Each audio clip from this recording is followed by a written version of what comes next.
الحمد للہ رب العالمین، الصلاة والسلام علی رسولہ النبی الکریم وعلی آلہ واصحابہ اجمعین۔ الحمد للہ الذی ہدانا لہذا وما کنا لنہتدی لولا ان ہدانا اللہ۔ رب اشرح لی صدری ویسر لی امری واحلل عقدۃ من لسانی یفقہوا قولی، آمین یا رب العالمین۔ آپ سب لوگوں کو ایک ہینڈ آؤٹ جو ایک سائڈ پہ سورہ بقرہ ہے اور دوسری سائڈ پہ ایک ہی پیج پہ سورہ آل عمران ہے، مل گیا ہے؟ جی سر، مل گیا ہے۔ جی آپ سر۔ نے بہت غور سے پڑھنا ہے۔ آپ لوگ سب بہت ہی اچھے اسٹوڈنٹ ہیں جو اتوار کو پہنچ چکے ہیں، اور انشاءاللہ آپ دیکھیں گے کہ اللہ تعالیٰ آپ کا یہ وقت سارے اوقات جو آپ دوسری جگہ استعمال کرتے ہیں اس سے زیادہ مفید ہوگا انشاءاللہ۔ تو سب سے پہلی بات، آج ہم نے سورہ آل عمران کرنی ہے۔ ہینڈ آؤٹ آپ کو پہنچ چکا ہے، ایک نہیں 2 دفعہ، یہ ٹھیک بات ہے جی جی؟ سر، بالکل۔ اللہ اچھا، پاک آپ جزائے خیر دے۔ اب سب سے پہلے اگر دیکھیں آپ تو جو اس کا پہلا پیج ہے وہاں لکھا ہے کہ یہ 132 آیت جنگ بدر یعنی رمضان 2 ہجری کے بعد نازل ہوئی۔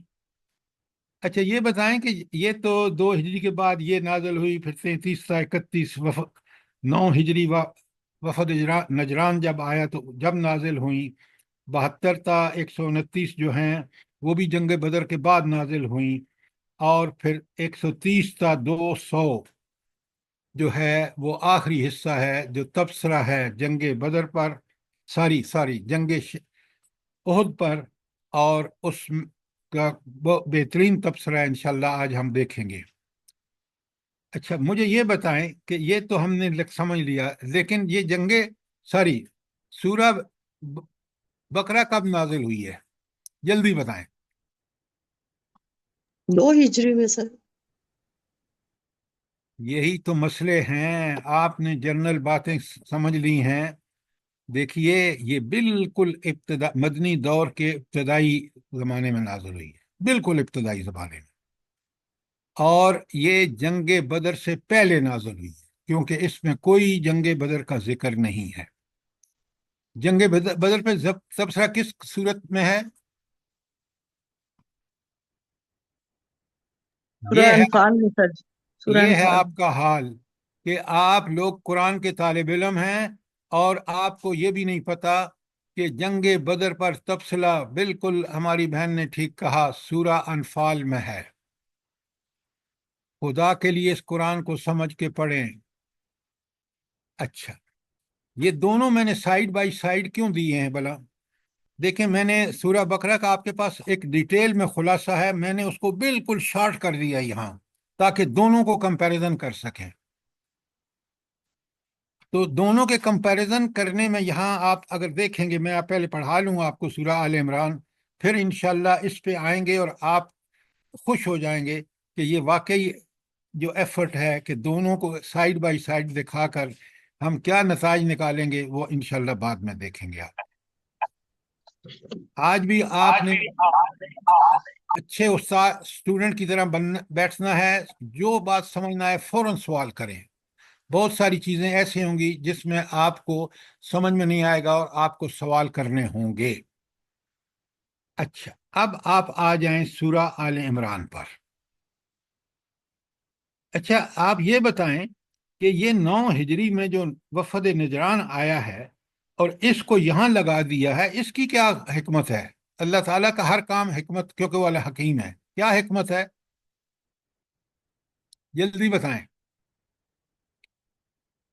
ڈاکٹر صاحب، جلدی بتائیں۔ نصارہ کا ذکر ہے یہاں پہ اس وجہ سے سر جی، انہوں نے جو عیسیٰ علیہ السلام کو اللہ کا بیٹا بنا دیا تھا تو اس کا رد کیا گیا ہے یہاں پر۔ انہوں نے کچھ سوال کیے تھے نبی کریم صلی اللہ علیہ وسلم سے، جس پر وہ سمجھ رہے کہ وہ جواب نہیں دیں گے، اور کفار مکہ نے ان سے کہا تھا کہ تم اسلام قبول مت کرنا، بس دیکھو کہ یہ واقعی نبی ہے کہ نہیں۔ تو انہوں نے امتحان لیا، پھر اس کے بعد جو ہے وہ آیت مباہلہ کا بھی ذکر آتا ہے اس کے اندر کہ پھر انہوں نے مباہلہ کیا آپ صلی اللہ علیہ آپ وسلم نے آپ سے سوری فار انٹرپشن، آپ نے پوری سورت کو ٹھیک سے پڑھا نہیں ہے۔ میں آپ کو بتاؤں، یہ 9 ہجری کا واقعہ ہے، 8 ہجری کو فتح مکہ ہو گیا تھا، اور یہ نجران کے جو عیسائی تھے، ایک پورا علاقہ ان کے پاس تھا، 3 بھائی تھے، اور وہ اب ان کو سمجھ آ گیا کہ ہمیں اب فتح مکہ کے بعد نبی کریم صلی اللہ علیہ وآلہ وسلم اس پورے علاقے میں اسلام نافذ کریں گے، لہٰذا وہ دوڑے دوڑے آئے، اور 9 ہجری میں سارے قبائل آئے تھے، کافر قبائل، وہ بھی آئے، اور وہ جب آئے تو ان کو یہاں اس لیے رکھا گیا کہ سورہ بقرہ آپ پڑھ چکے ہیں، وہاں ایک لمبی 4 شیٹ ہے جو آیت 140 سے 123 تک کس کو دی گئی ہے؟ اہل کتاب بنی اسرائیل کو، اور یہاں کیونکہ حضرت عیسیٰ کا ذکر ہے اور وہ عیسائی ہیں، لہٰذا یہاں سورہ آل عمران میں ان کو عیسائیوں، وہ بھی کیونکہ اہل کتاب ہیں، وہ بھی بنی اسرائیل ہیں، لہٰذا یہاں ذکر ان کا اس لیے آیا ہے۔ اب بات سمجھ آئیے کہ نہیں آئی؟ سوال کریں جی جلدی سے، بات سمجھ آئی ہے؟ جی جی سر جی سر جی سر اچھا، اب ہم چلتے ہیں، اس کا خلاصہ دیکھتے ہیں سورہ آل عمران کا، کیونکہ بقرہ ہم پڑھ چکے ہیں، پھر میں دونوں کا آپ کو اکٹھا بتاؤں گا۔ اچھا، اب آپ دیکھیں کہ یہ جو سورہ آل عمران ہے نا، اس میں بھی آپ دیکھیں تو پہلی جو آیات ہیں 1 تا 32، اور جو جنگ بدر کے بعد نازل ہوئی ہیں، تو ان کو بھی اگر آپ بڑے غور سے، ہم پیج 2 پہ آ جائیں اور مباحث کا خلاصہ آپ دیکھیں، تو جو آیات ہے نا، آپ دیکھیں 1 تا 32، اس میں بھی 1 تا 32 میں بھی پہلے آپ 1 تا 6 کو دیکھیں۔ 1 تا 6 میں یہ بات بڑی کلیئرلی بتائی گئی ہے، کتنا قرآن اللہ تعالیٰ کا عظیم کلام ہے۔ پہلی بات جو بتائی گئی ہے کہ وہ ہے اللہ تعالیٰ حی القیوم ہے، اللہ اکبر، الحی، وہ خود بھی زندہ اور ہر چیز کی زندگی کا وہ ہے جس نے اس کو زندگی دی ہے، اور قیوم اس لیے کہ خود بھی قائم اور دائم، اور پوری مخلوق کے قائم اور دائم ہونے کا شرف بھی اس کو حاصل ہے۔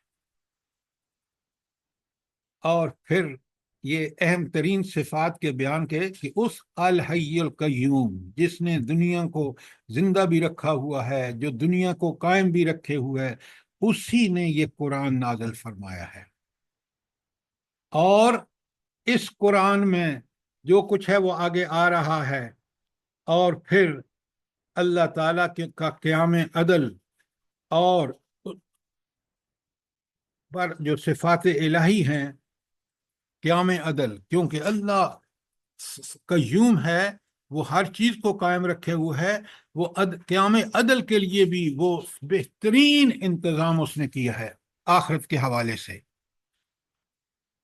اب یہ تو ہو گیا الحی القیوم، اور کیونکہ وہ الحی القیوم ہے، وہ تنہا معبود ہے، معبود وہی ہو سکتا ہے جو الحی القیوم ہو، اور قرآن جو اس نے نازل کیا ہے وہ ہدی للناس ہے۔ میں نے آپ کو بتایا تھا کہ ہدی للناس اور ہدی للمتقین میں فرق کیا ہے؟ کون بتائے گا آپ میں سے کہ ہدی للناس اور ہدی للمتقین میں فرق کیا ہے؟ سر یہ قرآن پاک پوری انسانیت کے لیے اللہ تعالیٰ نے نازل فرمایا، لیکن اس میں سے ہدایت متقین لیتے ہیں۔ ڈاکٹر صاحب بھائی، یہ اتنی ساری بات نہیں ہے، یہ بڑی ادھوری بات ہے۔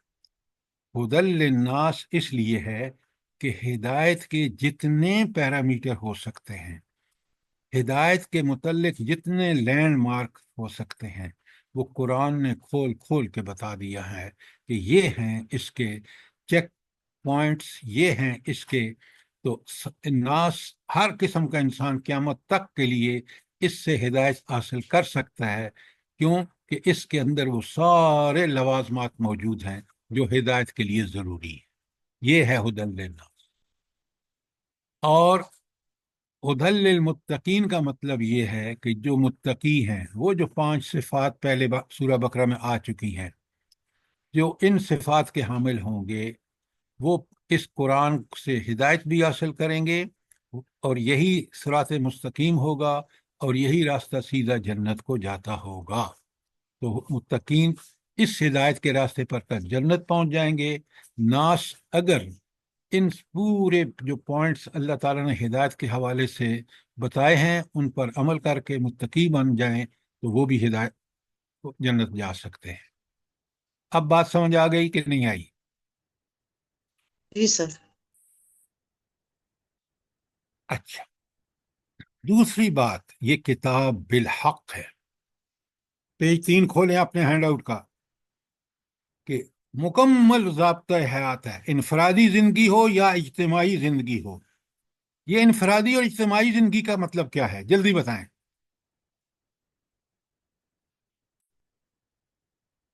سر جی، انفرادی زندگی یعنی کہ میری اپنی فرد کی زندگی، اور اجتماعی جو ہے وہ قوم کی زندگی، پورے معاشرے کی جو زندگی ہے وہ. ہاں، لیکن تھوڑا سا آپ اس میں ایڈیشن کر لیں. اجتماعی زندگی سے مراد یہ ہے کہ اگر جیسے پاکستان اسلام کے نام پہ بنا، یا وہ مدینے کی ریاست اسلامی ریاست تھی، تو پھر اگر اسلام وہاں نافذ ہو، پورے کا پورا نظام، تو پھر وہ اجتماعیت اسلام پر ہے. اور جیسے ہمارا ملک بنا تو اسلام کے لیے، لیکن اس میں سب کچھ غیر اسلامی ہے. ایسا ملک اجتماعیت کے اعتبار سے اس کا کوئی فائدہ نہیں، کیونکہ اس نے اسلام کو متروک کر دیا ہے. قیامت کے دن اللہ کے رسول صلی اللہ علیہ وسلم اللہ سے شکایت کریں گے ہماری. ہم کیسے اللہ کے سامنے سرخرو ہو سکتے ہیں جبکہ زمین ہم نے لی اسلام کے نام پر، اور وہاں غیر اسلام نافذ، شیطانی اور طاغوتی نظام نافذ ہیں.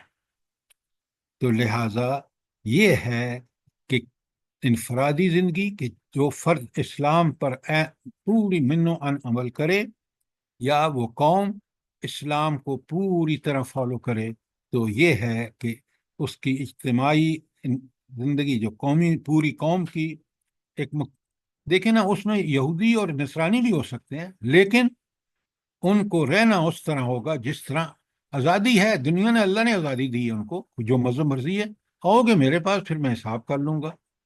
لہٰذا انفرادی زندگی یہ ہے کہ فرد اس قرآن کے پورے نظام پر عمل کرتا ہے یا نہیں، اور قوم اس. دیکھیں نا، آج آپ کے اسٹیبلشمنٹ ہو، آپ کی ہائی کورٹ، سپریم کورٹ ہو، آپ کے ادارے ہوں، آپ کے ملک کی معیشت اور معاشرت ہو، سب اسلام سے ہٹی ہوئی، اسلامی قانون سے ہٹی ہوئی ہے.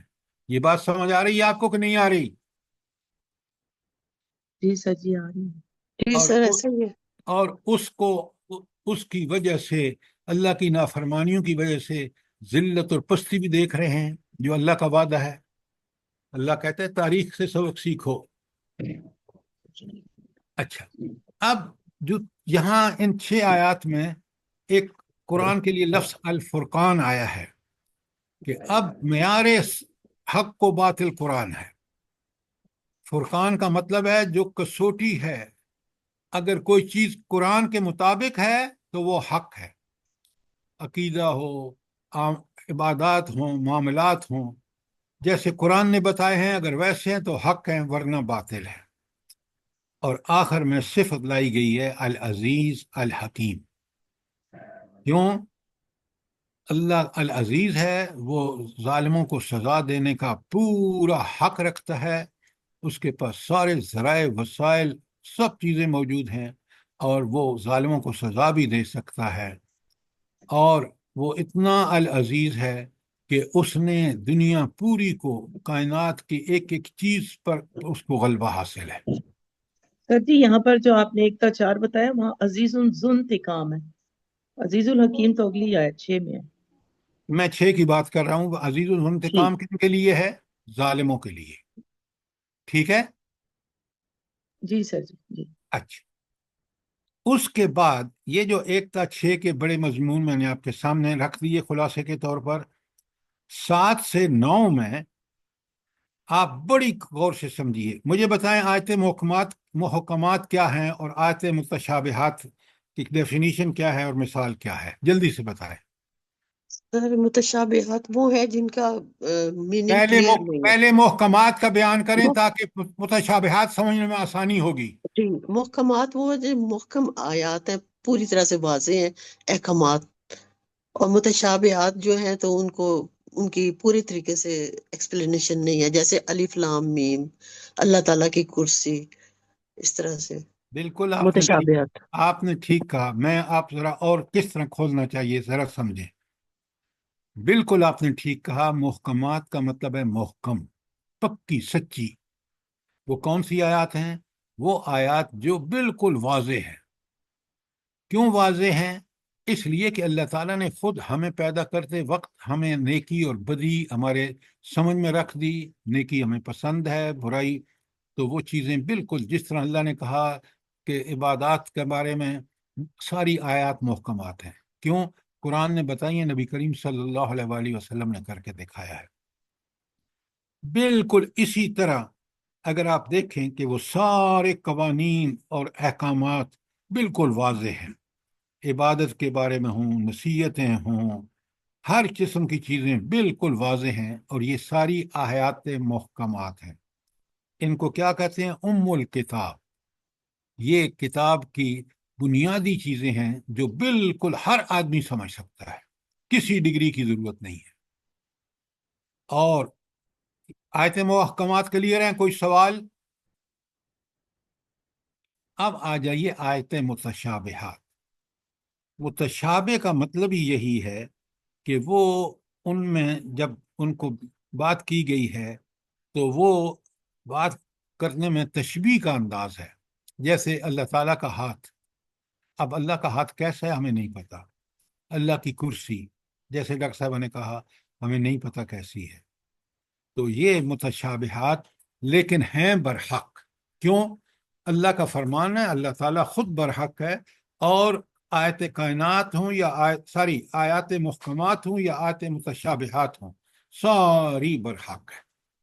اور پھر اس کے لیے آپ دیکھیں تو پیج نمبر 3 پر کہ ہدایت کے بعد متشابہات میں الجھ کر گمراہی سے بچنے کا حکم، اور اس کے لیے ایک ربانی دعا، ربنا لا تزغ قلوبنا بعد اذ ہدیتنا وہب لنا من لدنک رحمہ انک انت الوہاب۔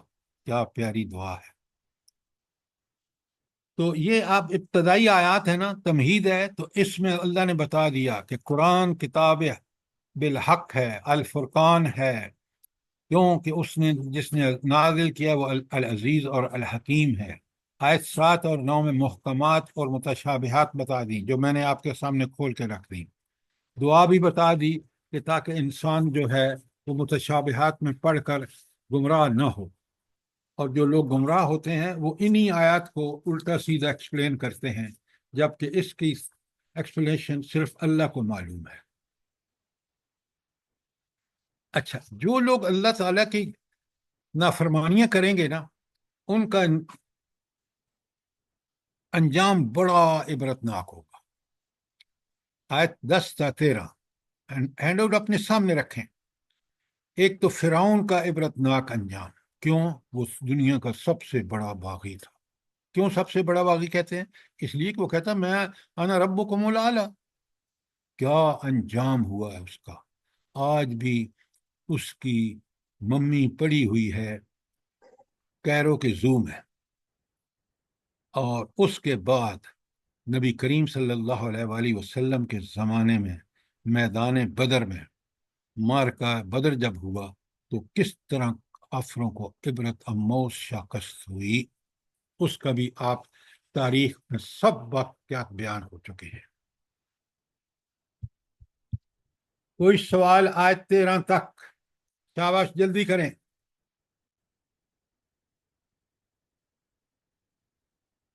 دیکھیں آپ اتنی محنت اور زحمت کرتے ہیں، سمجھ کے جائیں. کوئی چیز کلیئر نہیں ہے سوال کریں. اچھا، اس کے بعد آپ دیکھیں کہ آیت 14 تا 17 میں، لیکن 14 کی آیت کمال کی آیت ہے. جس طرح قرآن کی ہر آیت کمال کی ہے، بلکہ 14 کیوں کمال کی ہے جلدی بتائیں. آیت لکھی ہوئی ہے آپ کے ہینڈ آؤٹ میں. انسان کی نیچر بتائی گئی ہے کہ اسے کیا کمزور چیزیں پسند ہیں. انسان کی خواہشات کمزوری کا کے ذکر ہے، ذکر کیا؟ مرغوبات مغروب، نفس کا ذکر بڑا ہے۔ ہاں اچھا لفظ ہے، مغروبات النفس، مرغوب جو چیزیں دل کو ہیں. یہ اللہ نے کیوں ان مرغوب چیزوں کو، جس کا جہاں ذکر ہے، اور وہ پوری آپ آیت 14 کو پڑھیں نا تو بات بالکل کلیئر ہو جاتی ہے. زین للناس حب الشہوات من النساء والبنین والقناطیر المقنطرۃ من الذہب والفضة والخیل المصومۃ والانعام والحرث. کیا بات ہے، اللہ نے وہ ساری چیزیں گن دی جو سب انسان کی گمراہی کا اور اس کے مرغوبات نفس کا وہ بہت مرغوب ہیں. تو اب آپ اللہ فرماتے ہیں آگے، پھر نتیجہ بھی بتا دیا، ذالک متاع الحیات الدنیا، یہ دنیاوی زندگی کا سامان ہے، بس اس کا آخرت میں کوئی عمل دخل نہیں ہے. اور وہ اللہ آپ کو دے گا، یہ سب چیزیں دے گا. کیوں؟ اللہ نے تو آپ کو امتحان میں مبتلا کرنا ہے. یہ دے کے بھی آزمائے گا اور یہ نہ دے کر بھی آزمائے گا. لیکن اللہ کہتے ہیں واللہ عندہ حسن المآب، بہترین ٹھکانہ آخرت کا ٹھکانہ اللہ کے پاس ہے. اچھا، پہلے تو یہ بتائیں کہ وہ بہترین ٹھکانہ کیوں قرآن کہتا ہے اس کو؟ اللہ تعالیٰ کیوں فرماتے ہیں کہ یہ وہ بہترین ٹھکانہ ہے؟ جواب بالکل ٹو دی پوائنٹ، جلدی بولے نا.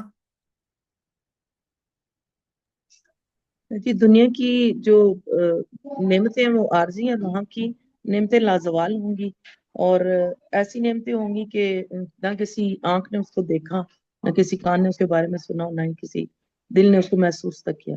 حدیث کے آپ نے مفہوم کے مطابق. بالکل ٹھیک کہا، لیکن ہم میں سے ہر ایک کو پتا ہونا چاہیے دو چیزیں ہیں بڑی سے شارٹ. ایک، دنیا عارضی، وہ دائمی ابدی، نمبر ایک.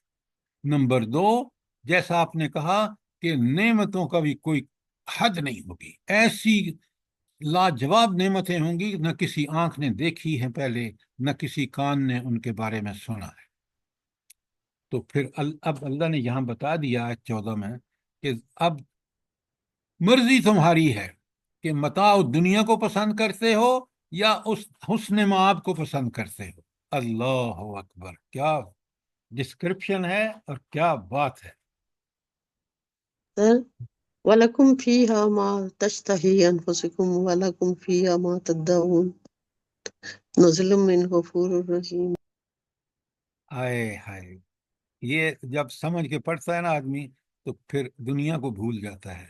اس کے سامنے آخرت کے وہ قرآن کے مناظر جیسے آپ نے ابھی پڑھا ہے. لیکن ہم قرآن کو سمجھ کے نہیں پڑھتے.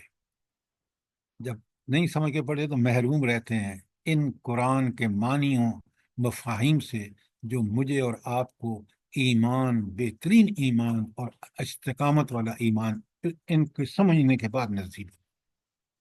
یہ بات نوٹ کریں. جی، اس کے لیے کوشش بھی کرنی ہے، اور ساتھ ساتھ جی یہ دعا کر سکتے ہیں نا کہ یا اللہ مجھے دنیا سے بے رغبتی عطا فرما اور آخرت کی رغبت عطا فرما دے. یہ دعائیں جب کارگر ہوں گی میڈم جب آپ دنیا کی نعمتوں کو اسی حد تک زہد کی کیفیت ہوگی. زہد کیا ہے؟ کم سے کم ان سے استفادہ کرنا اور آخرت کی دعاؤں سے اللہ سے دعائیں مانگنا. یہ صرف اس طرح نہیں کہ ادھر ایک دنیا کی بھی محبت ہو، ان چیزوں سے بھی محبت ہو، تو وہ ایسی محبت جو حد سے بڑی ہوئی ہو.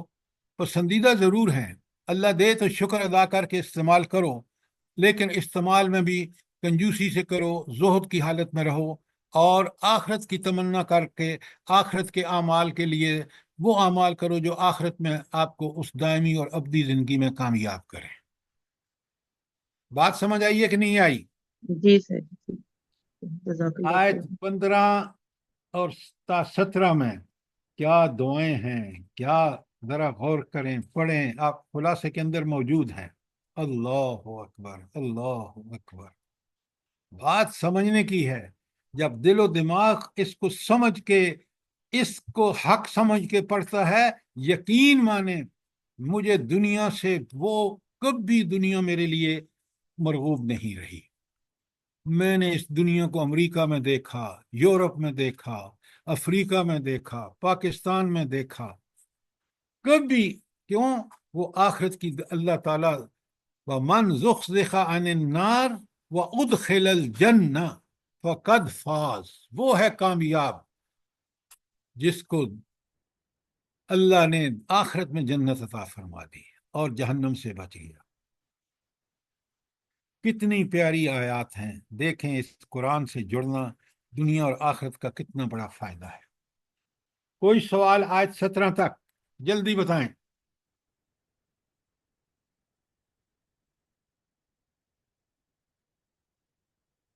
اچھا، آیت 19 میں اللہ تعالیٰ نے ایک بات بڑی فیصلہ کن کی ہے کہ اب نبی کریم صلی اللہ علیہ وآلہ وسلم کی بعثت کے بعد ان الدین عند اللہ الاسلام، اسلام کیا ہے؟ ہر معاملے میں، ہر جگہ، ہر وقت کس کا مطیع اور فرمانبردار بن جانا؟ اللہ تعالیٰ کے احکامات۔ یہ ہر نبی کا دین اسلام تھا، یہ یاد رکھیں۔ وہ سماکم المسلمین، قرآن کہتا ہے اس نے تمہارا نام ہی اسلام رکھا ہے، ہر نبی کے فالورز کا۔ یہ تو ہم بن گئے کہ کوئی اہل کتاب بن گیا، کوئی یہود بن گیا، کوئی نصارہ بن گیا، کوئی دیوبندی بن گیا، کوئی بریلوی بن گیا۔ ہمیں بننا کیا چاہیے تھا؟ جلدی بتائیں، کیا بننا چاہیے تھا؟ مسلمین، مسلم۔ مسلمین۔ مسلم بننا چاہیے تھا، کہ اللہ ہی کے فرمان بردار۔ اور اللہ نے کہا دیا ہے کہ میں اس کے علاوہ کسی دین کو قبول نہیں کروں گا، جو بغیر اسلام کے میرے پاس آئے گا اس کا راستہ سیدھا جہنم کو ہے۔ کسی کو اگر جواب دیں کہ ہم مسلم ہیں تو وہ کہتے ہیں نہیں نہیں، وہ بتائیں، وہ فرقہ بتائیں، آپ مت تسلی نہیں ہوتی۔ آپ اسے کہیں میرے اللہ نے مجھے مسلم بنایا ہے، میں تو مسلم جی ہوں۔ سر۔ اچھا، اب آ جائیے، یہ ساری تمہید چل رہی ہے، اصل مضمون آگے آ رہا ہے۔ آیت 26 تا 32 میں ایک بہت پیاری آیت ہے جو میں نے آپ کو اکثر سنائی ہے، اور آپ کو اس کا بھرپور سمجھ میں ہونا چاہیے۔ مومن کا سب سے بڑا ترہ امتیاز کیا ہے؟ جلدی بتائیں، مومن کون ہے بھلا؟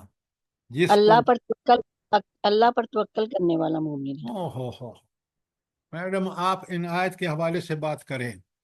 مومن وہ ہے جس کو سب سے زیادہ اللہ سے محبت ہے، کہ وہ اللہ کی بات، اگر ماں باپ بھی شرک کے لیے نہیں قبول کرتا، کیونکہ اللہ نے حکم دیا ہے توحید کا، تو مومن وہ ہے جس کو سب سے زیادہ محبت پوری کائنات میں اس کائنات کے خالق مالک اللہ تعالیٰ سے۔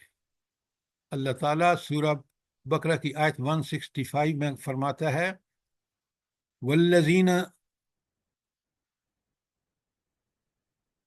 والذین آمنوا، وہ لوگ جو ایمان لاتے ہیں، اشد حبا للہ، سب سے زیادہ محبت کس سے کرتے ہیں؟ اللہ سے۔ اللہ تعالیٰ سے، اشد حبا للہ۔ اور یہاں فرما دیا، کیا بات ہے، آیت 31-32 دونوں آپ کے سامنے لکھی ہوئی ہیں۔ محبوبیت کا معیار اتباع رسول کا انعام اور اس سے منہ موڑنے کا انجام۔ تو پہلی آیت 31 میں فرمایا قل ان کنتم تحبون اللہ، اے نبی ان کو کہو اگر تم اللہ سے محبت کرتے ہو نا، اور اللہ سے محبت آپ نے دیکھ لیا سورہ بقرہ کی 165 میں، کہ وہی آپ کے ایمان کیا کامل ہے یا نہیں۔ اگر آپ کو اللہ سے سب سے زیادہ محبت ہے تو ایمان کامل ہے۔ مال سے، اولاد سے، طاغوت سے، شیطان سے دوستیاں ہیں، تو پھر آپ جو ہے آپ اللہ کے محبوب نہیں ہیں۔ یہاں بڑا کیٹیگوریکلی صاف صاف بتا دیا، قل ان کنتم تحبون اللہ، اے اللہ کے نبی ان کو بتاؤ اگر تمہیں اللہ سے محبت ہے، فاتبعونی، ہائے ہائے۔ اچھا یہ اتباع رسول کا فائدہ کیا ہوگا بھلا؟ آخرت کو چھوڑیں، دنیا میں بتائیں، جلدی بتائیں۔ یحببکم اللہ ویغفر لکم ذنوبکم۔ کیا بات کر رہے ہیں آپ؟ سر اللہ تعالیٰ کی خوشنودی حاصل ہوگی اور وہ ہر بعد کام میں میں داخل ہوگی، بعد میں ملے گی۔ آپ جب فتبعونی کریں گے آپ بہترین انسان بنیں گے، بہترین باپ، بہترین جرنیل، بہترین جج اسی وقت بن سکتے ہیں جب فتبعونی کریں گے، تو اس کے نتیجے میں جنت ملے گی۔ سب سے بڑا فائدہ خود دنیا میں انسان جب تک اتباع رسول نہیں کرے گا، وہ آج دیکھ لیں، مسلمانوں کو دیکھ لیں کس قدر ہم قرآن سے دور ہیں، کیونکہ ہم اتباع رسول نہیں کر رہے۔ کیوں نہیں سمجھتے آپ بات؟ فٹافٹ آپ پہنچتے ہیں آخرت میں۔ آخرت تو نتیجہ ہے معاملہ ان کاموں کا جو ہم کریں گے۔ اتباع رسول نہیں کریں گے، نہ کوئی آخرت ہے، نہ کوئی جنت ہے، کچھ بھی نہیں ہے۔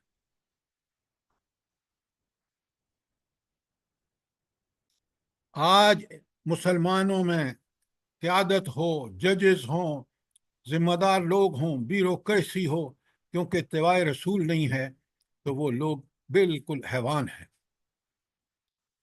غلط تو نہیں کہہ رہا؟ بالکل ٹھیک بات ہے۔ کاش میں اور آپ ان چیزوں کو سمجھیں۔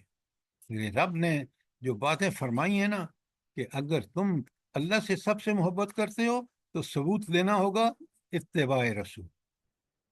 اب جب تم اتباع رسول کرو گے، یہ سارے اعمال کرو گے جو نبی کریم صلی اللہ علیہ وسلم نے کیے، اسی طرح کرو گے، تو پھر اللہ یحببکم اللہ، پھر اللہ تم سے محبت کرے گا۔ کیا بات ہے!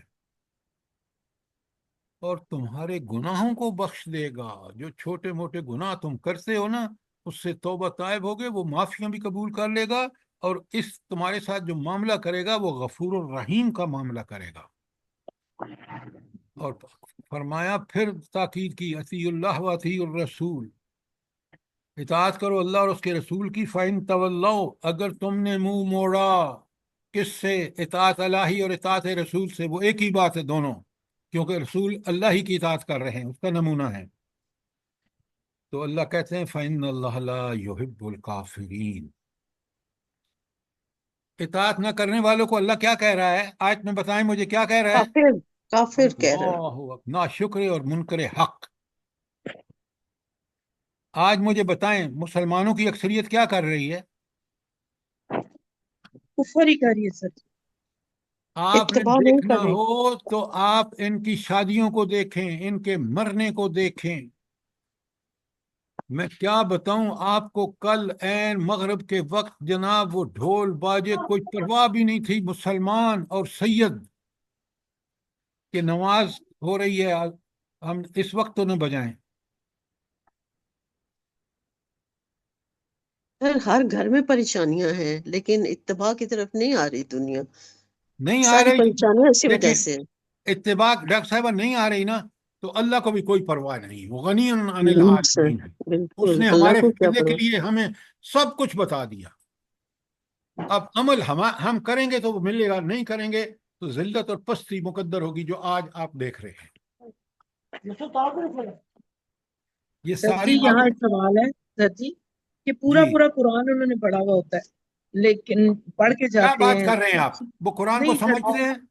نہیں سر جی، میں دوسروں کی بات کر رہی نہ ہوں کہ نہ نہ، مطلب ہمارے سوال آپ کی بات میں اس لیے کاٹ رہا ہوں، وہ قرآن کو ہدایت کا ذریعہ نہیں سمجھتے، ورنہ وہ شادیوں پر ہندوانہ رسمیں کیوں ادا کرتے؟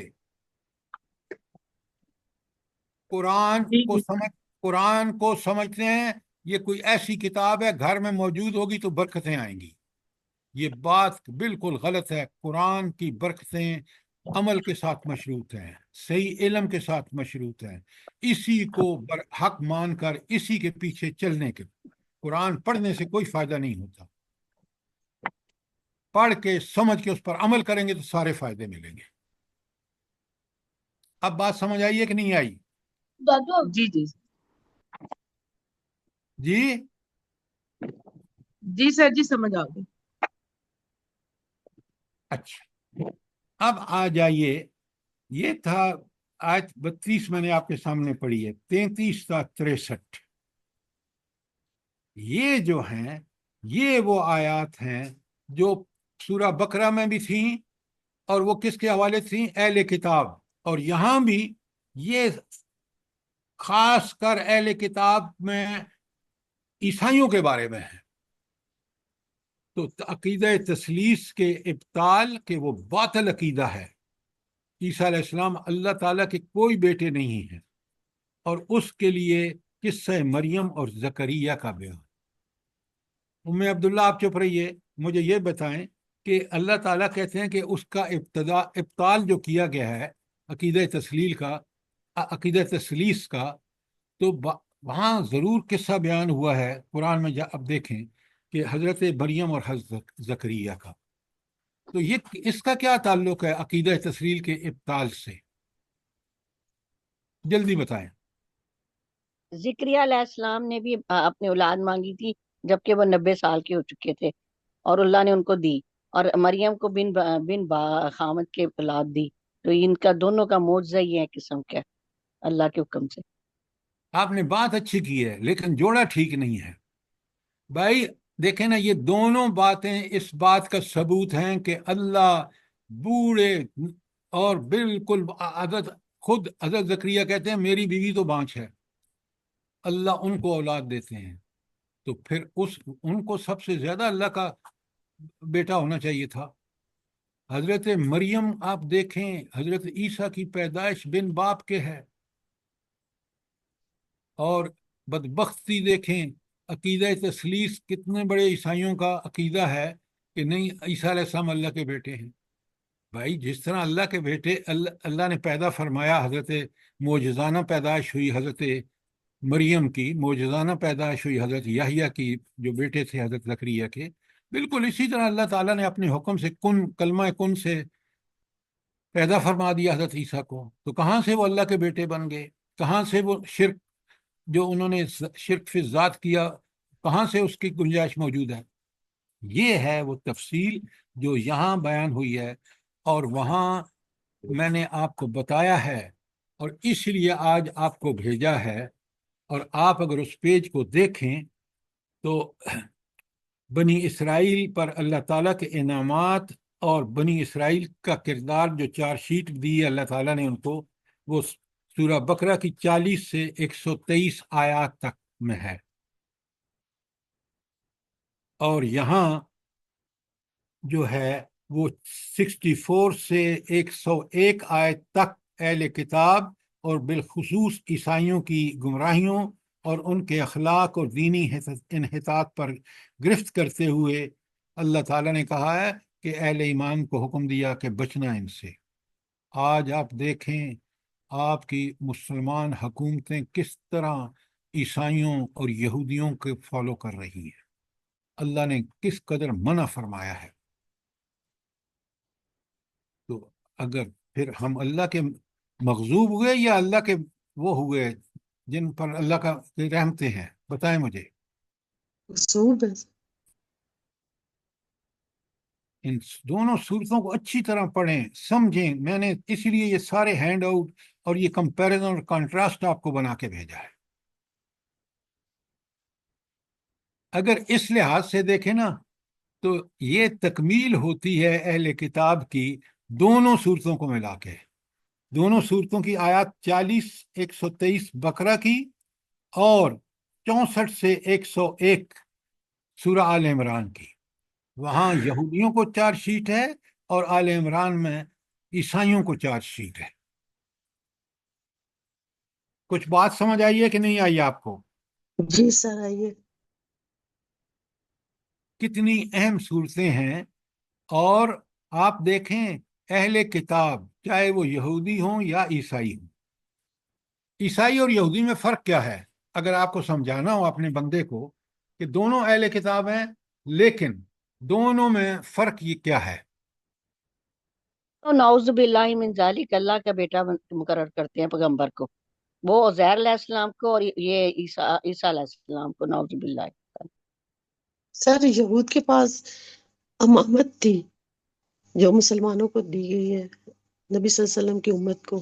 بالکل ٹھیک کہہ رہے ہیں آپ، نہیں آپ، مسز آصف نے بھی بالکل ٹھیک کہا، لیکن آپ لوگ پوری بات کو سمجھانے میں پوری بات کریں کہ یہود نہ صرف تورات کو ریجیکٹ کرتے ہیں عملاً، بلکہ وہ عزیر کو اللہ کا بیٹا بھی کہتے ہیں۔ عیسائیوں میں جو سب سے بڑی گمراہی ہے وہ عقیدے کی گمراہی ہے، وہ شرک فی ذات کے مرتکب ہوتے ہیں جب یہ کہتے ہیں کہ عیسیٰ علیہ السلام اللہ کے بیٹے ہیں۔ دونوں کو کھول کھول کے بیان کیا، کیوں قرآن میں ان کا ذکر ہے۔ سورہ بقرہ کی آیت 40 123 میں اور آل عمران کی ان آیات میں 64 سے 100 تک کیوں ذکر ہے؟ یہ کیوں اتنی تفصیل سے بتایا گیا ہے؟ جلدی بتائیں۔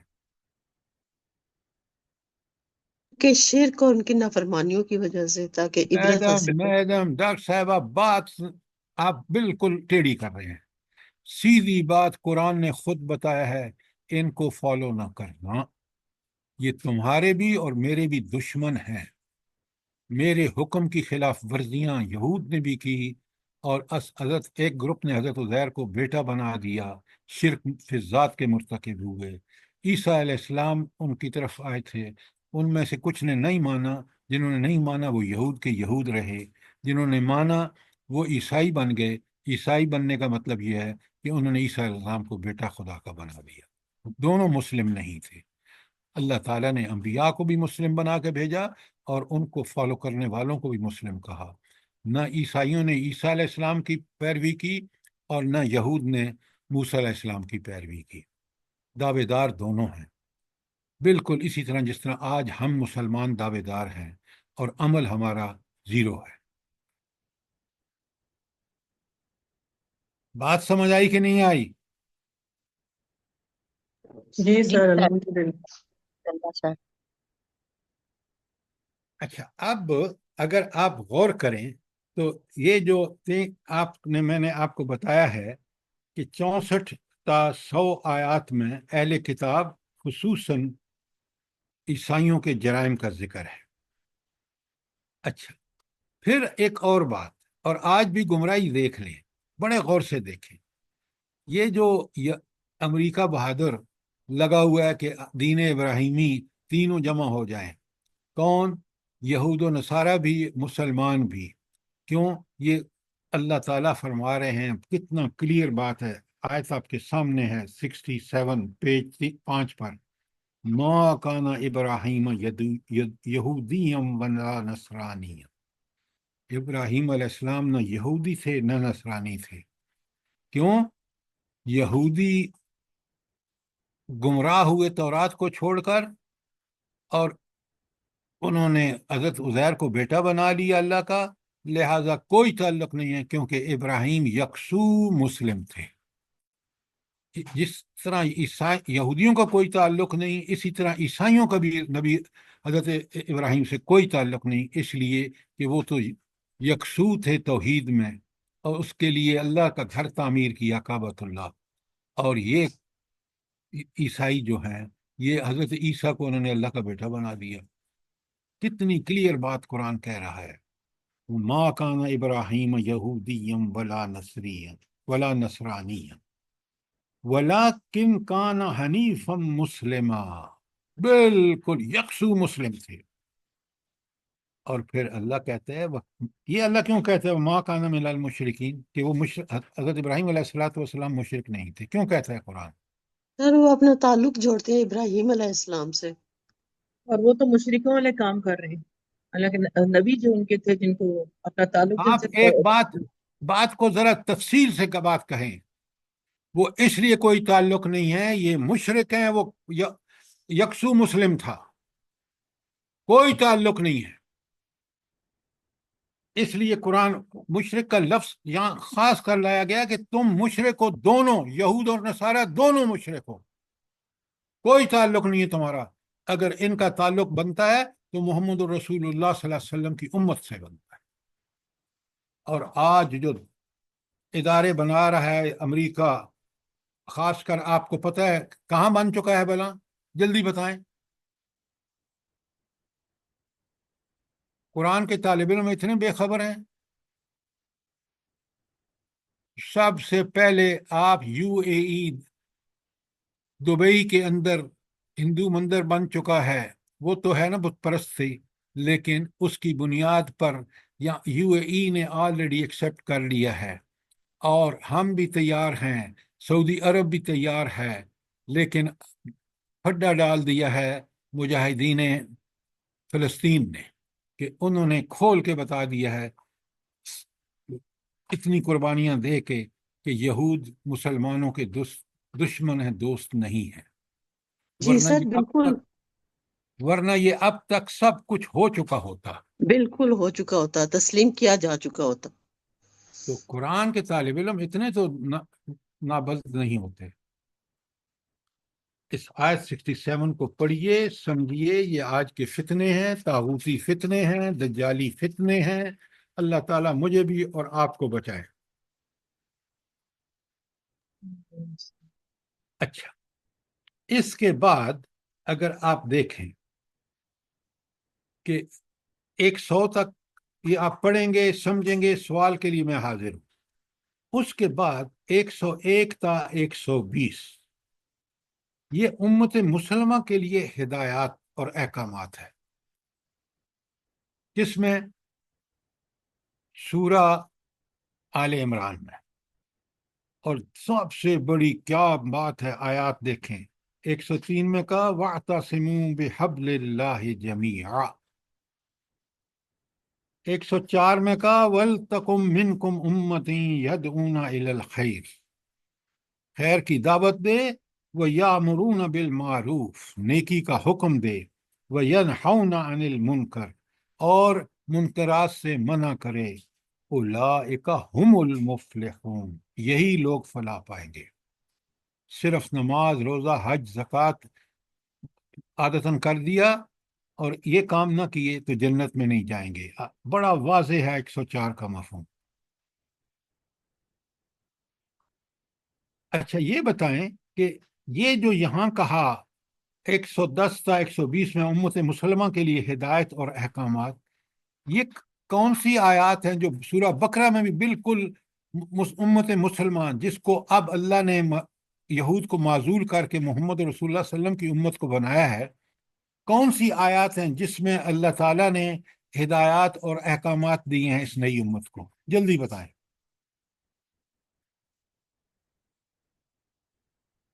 جلدی بتائیں. کیا سمجھیں آپ سورہ بقرہ کا اتنا خلاصہ بیان کیا، ہینڈ آؤٹ بھیجے، جلدی بتائیں.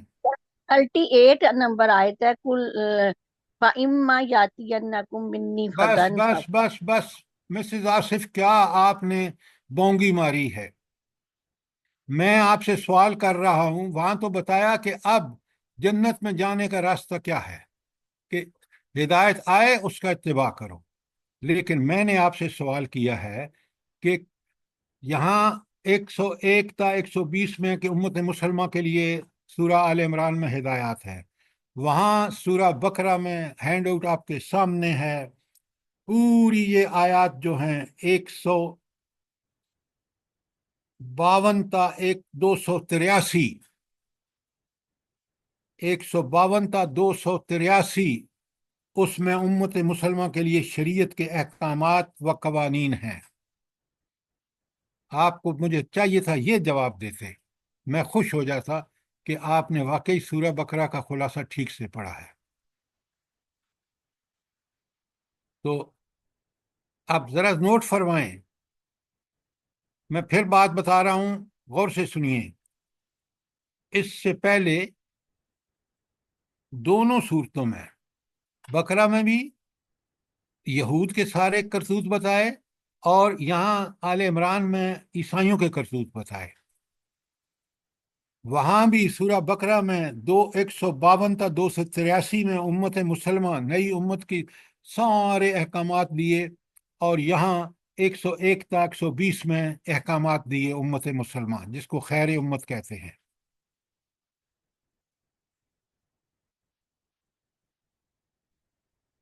بات سمجھ آئیے کہ نہیں؟ جی اب سر یہاں جی۔ سوال کریں آپ، اب آپ یہاں دیکھیں، پیج نمبر 7 پہ آئیں، 110 آیت پڑھ رہا ہوں، کون تم خیر امت، اب تم بہترین امت۔ یہ کس امت کا ذکر ہو رہا ہے؟ جلدی بتائیں، کس نبی امت کریم کا؟ صلی اللہ علیہ وسلم کی امت۔ امت محمدیہ کا۔ جس کو اب اللہ نے، بالکل آپ نے ٹھیک کہا، یہ امت محمدیہ وہ امت ہے جو ان احکامات پر عمل کرے گی جو سورہ بقرہ کی 152 تا 283 میں ہے، اور جو یہاں یہ میں پڑھ رہا ہوں، کون تم خیر امت، تم بہترین امت ہو، اخرجت للناس، جو پوری انسانیت کے لیے برپا کی گئی ہے۔ کیوں تم بہترین امت ہو؟ 3 کام، یامرون بالمعروف نمبر 1، وَيَتَنْحَوْنَ عَنِ الْمُنْكَرِ، برائی سے روکیں گے، وَتُؤْمِنُونَ بِاللَّهِ، اور اللہ پر ایمان لا کر یہ دونوں کام کرو گے۔ اب بتائیں، اب ہم یہ دونوں کام کر رہے ہیں؟ بتائیں، جلدی بتائیں نا۔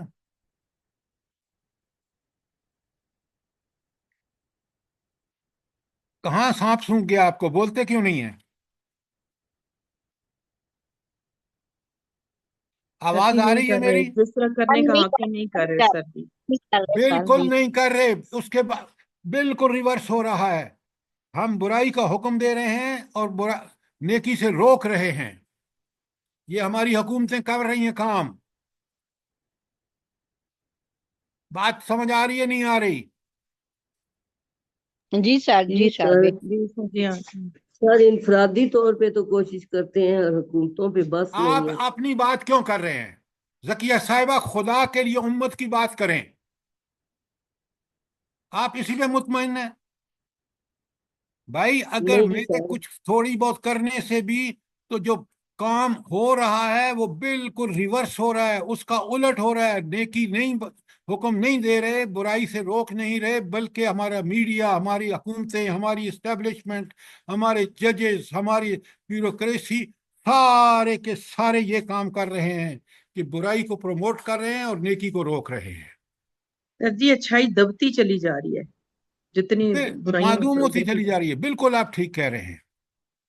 سر اللہ کے احکامات کے خلاف جا رہے ہیں ٹوٹلی۔ تو یہ سمجھیں اس بات کو، اور اللہ آگے کہتا ہے، کتنی پیاری آیت ہے یہ 110، وَلَوْ آمَنَ أَهْلَ الْكِتَابِ، اگر اہل کتاب ایمان لاتے، کیا مطلب کہ اب جو نبی آخر الزمان آئے ہیں اس پر ایمان لاتے، لَكَانَ خَيْرٌ لَهُمْ، یہ ان کے لیے بہت بہتر ہوتا۔ منہم المؤمنون، اس میں سے چند تو مومن ہیں جو ایمان لے آئے ہیں، اکثرہم الفاسقون، اکثریت فاسقوں کی ہے۔ تو یہ تو اس وقت حالت تھی، اور آج آپ دیکھ رہے ہیں مومن جو ہیں وہ بالکل اس سے مبرہ ہے۔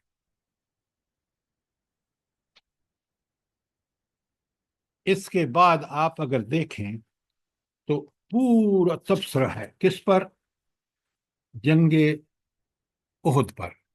بہت بڑھ اور میں نے آپ کو الگ سے جنگ احد پوری بھیجی ہے، یہاں اس کو پڑھ کے اس تبصرے کو پڑھیں گے تو آپ کو بالکل قرآن نے وہ تبصرہ کیا ہے کہ اس تبصرے کے بعد نبی کریم صلی اللہ علیہ وآلہ وسلم نے ان خامیوں کو ایسا دور کیا کہ پھر کبھی مسلمانوں کو اللہ تعالیٰ نے اس حالت سے دوچار نہیں کیا جس سے وہ غزوہ احد میں دوچار ہوئے تھے۔ وہ شکست کبھی بالکل ان کی ٹھیک ہے۔ دنیا میں نہیں ہوئی، پھر انہوں نے فتوحات پہ فتوحات حاصل کی۔ تو یہ تھا شارٹ میں خلاصہ۔ اور اب اگر تھوڑا سا وقت ہے، میں چاہتا ہوں کہ میں آپ کے سامنے سورہ بقرہ پہ، سورہ آل عمران پہ کوئی سوال ہو، پلیز فیل فری، جتنا آپ سوال کریں گے باتیں کلیئر ہوں گی آپ کے ذہن میں۔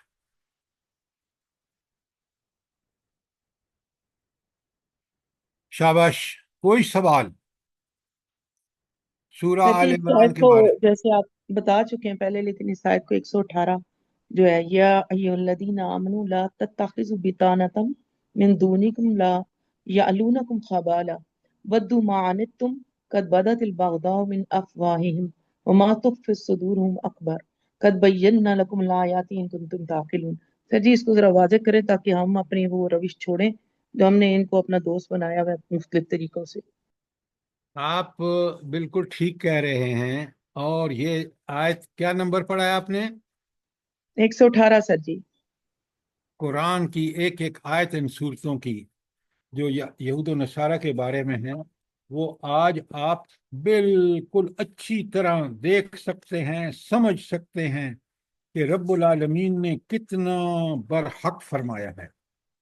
اور یہ جو آپ بات کہہ رہے ہیں 118 کی، میں آپ کے سامنے اس کا ترجمہ کر دیتا ہوں، اور پھر آپ ان حالات کو، اللہ تعالیٰ فرماتے ہیں یا ایہا الذین آمنو، اے وہ لوگوں جو ایمان لائے ہو، لا تتخذوا بطانۃ من دونکم، اپنے علاوہ دوسروں کو رازدار نہ بناؤ۔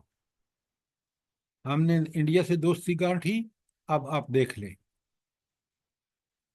ہمارے جرنیلوں نے ان کے ساتھ دوستی کا رویہ رکھا، ہمارے 3 دفعہ وزیر اعظم رہنے والے نے اپنی دوتی کی شادی پر ان کو بلایا، بہترین تعلقات رکھے، اور اللہ نے منع فرما دیا کہ ان کو رازدار مت بناؤ، اور آج وہ چپ ہے، جبکہ پانی بند کر دیا انہوں نے، جو کچھ انہوں نے دھمکیاں دینی تھی وہ دے رہے ہیں۔ تو ذرا ان آیات کی حقانیت کو تو آج کے حالات میں تو دیکھیں۔ اہل ایمان کو اللہ کہہ رہا ہے ان کو رازدار مت بناؤ۔ ہم نے ایک ایک راز شیئر کیا ان کے ساتھ، انہوں نے پچھلے دنوں کاروائیاں آ کے یہاں پاکستان میں لوگوں کو قتل کیا، اتنے ہم نے دوستی کے حق ادا کیے۔ اور آج آپ دیکھ لیں جو پہلگام میں معاملہ ہوا ہے، کس طرح وہاں ساری دنیا ان کے ساتھ کھڑی ہے، اور وہ کس طرح اللہ ہم پر رحم کرے۔ قرآن کا ایک ایک لفظ برحق ہے، اللہ کی طرف سے ہے، تو اللہ کہتے ہیں کہ پہلے تو ان سے رازدار نہ بناؤ، لا یعلونکم خبالا، وہ تمہاری خرابی میں کے خواہ ہیں، وہ چاہتے ہیں کہ تم پر تباہی نازل ہو۔ ودوا ما عنتم، ان کو پسند ہے کہ تم مصیبتوں میں پڑو۔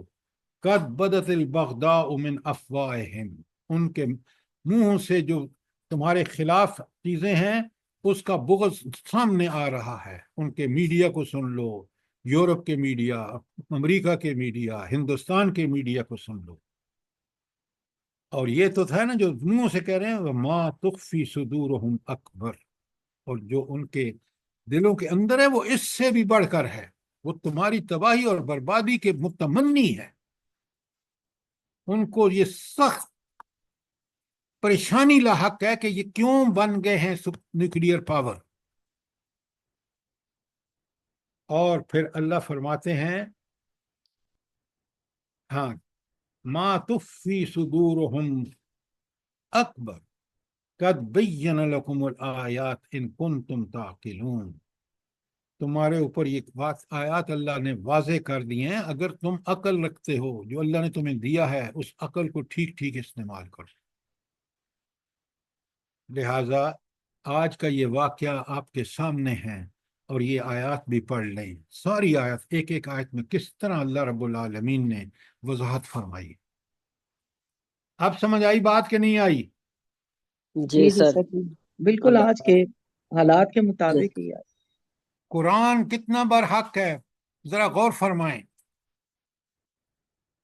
تو آپ اس کو پڑھیں، اس کو سمجھیں، اور پھر آپ کو اور کوئی سوال ہو جلدی سے بتائیں۔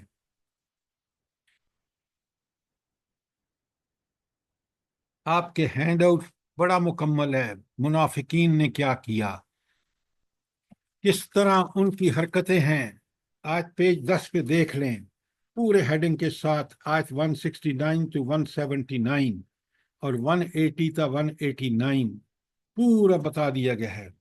اور پھر آخر میں جو 10 آیات ہیں جو نبی کریم صلی اللہ علیہ وآلہ وسلم ہمیشہ صبح کو تلاوت کرتے تھے، کتنی زبردست آیات ہیں۔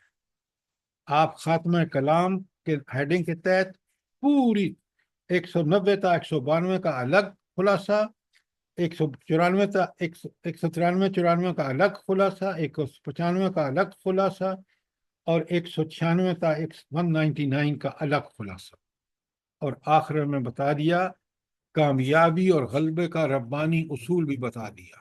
کیا ہے؟ یا ایہا الذین آمنو، پہلا اصول ایمان۔ کون سا ایمان؟ نبی کریم صلی اللہ علیہ وسلم، صحابہ اور صحابیات والا ایمان۔ اور دوسری وصبرو، اور دوسری خاصیت جو ہے وہ صبر، جو دین حق کے لیے جد و جہد کے دوران پیش آنے والی مشکلات اور مصائب کا مردانہ وار مقابلہ اور خندہ پشانی سے مقابلہ کرنا ہے، اس کی دعا۔ تو ایمان پلس صبر اور مصابرہ، کیوں آگے کہا وَالصَّابِرُوا وَرَابِطُوا، صابرو تیسری ہے، اور صابرو کا مطلب آگے لکھا ہوا ہے نمبر 3 پر، مصابرہ دین حق کی سربلندی اور قیام کے لیے ہر آن کمر بستہ اور چوکس رہنا۔ اور چوتھی ہے رابطو، باہمی رابطہ، دشمن دین سے مقابلے کے لیے ہر وقت تیار رہنا۔ اور پانچویں بات تقوی، کہ ہر کام ہر وقت ہر جگہ اللہ کے حکم کے مطابق، جس کا حکم دیا ہے اس کو کرنا، سبقت کرنا، اور جس سے روکا ہے اس سے مکمل اجتناب کرنا۔ یہ 5 کام کرو گے تم کافروں پر ہمیشہ، کیونکہ رب نے بتایا ہے، اور یہ 5 کام کرو گے تو تم کبھی شکست نہیں کھاؤ گے۔ کتنی پیاری صورت، کتنے پیارے احکامات۔ میں نے آپ کے سامنے بھیجا ہے، آپ کو دونوں صورتوں کا ابھی جو بھیجا ہے، سورہ بقرہ اور سورہ آل عمران کا۔ پہلے آپ اس کو 2-3 منٹ پڑھ لیں، سمجھ لیں، پھر میں آپ کو اس کا خلاصہ آپ کے سامنے رکھتا ہوں۔ کوئی سوال ہو تو ضرور کریں۔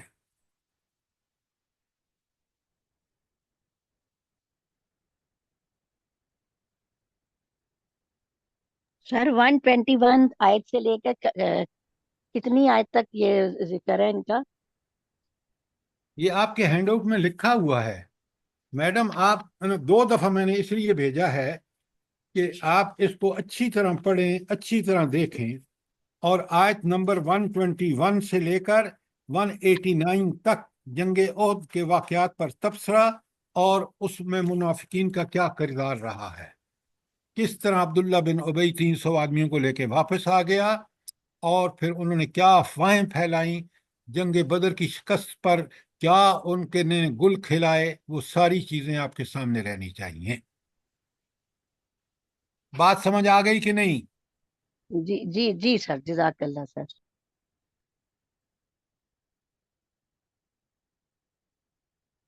میں نے پوری کوشش کی کہ یہ 2 صورتیں جو کم از کم 4 پاروں پر مشتمل ہیں، ان کو کھول کھول کے آپ کے سامنے اس کا خلاصہ بیان کروں۔ پورے آپ کو جتنے سوال کرنا چاہیں کریں، تاکہ آپ اس کو سمجھ لیں۔ یہ بہترین ہدایات ہیں امت مسلمہ کے لیے۔ ان آیات میں اللہ تعالیٰ مجھے بھی اور آپ کو عمل کرنے کی توفیق عطا فرمائے۔ آمین آمین۔ آمین ثم آمین۔ اچھا، اب آپ نے دیکھ لیا دونوں کو، میں آپ سے کو کھول دوں تاکہ آپ سوال بھی کر دوں، تاکہ آپ لوگ بالکل کلیئرلی سمجھ لیں۔ اچھا، آپ ذرا آ جائیں نا سورہ بقرہ اور سورہ آل عمران کا جو میں نے کمپیریزن آپ کو بھیجا ہے۔